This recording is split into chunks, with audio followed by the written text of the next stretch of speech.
আমানতের খেয়ানত এটা মুনাফিকের আলামত।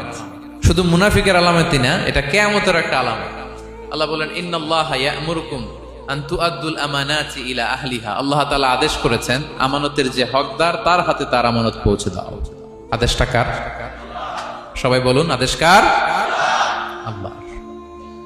আমানতের খেয়ানত এটা মুনাফিকের আলামত এবং কিয়ামতের আলামত। এক বেদুইন এসে রাসূল সাল্লাল্লাহু আলাইহি ওয়াসাল্লামকে বলল, ইয়া রাসূলুল্লাহ, মাতা সাআ, কিয়ামত কবে হবে?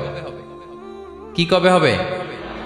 কিয়ামত কবে হবে? রাসূল সাল্লাল্লাহু আলাইহি ওয়াসাল্লাম বললেন, ইযা দুইয়াতিল আমানাতু ফান্তাযিরিস সাআ। যখন আমানতের খেয়ানত শুরু হবে সমাজে, তখনই কিয়ামত হবে। সে বলল, ইয়া রাসূলুল্লাহ, কাইফা ইদাআতুহা? আমানতের খেয়ানত আবার কেমনে হয়? সহজ সরল মানুষ, আমানতের খেয়ানত হয় কেমনে? বিষ্ণু বললেন, ইদা উসিদাল আমরু ইলা গায়রি আহলিহি ফান্তাযিরিস সাআ।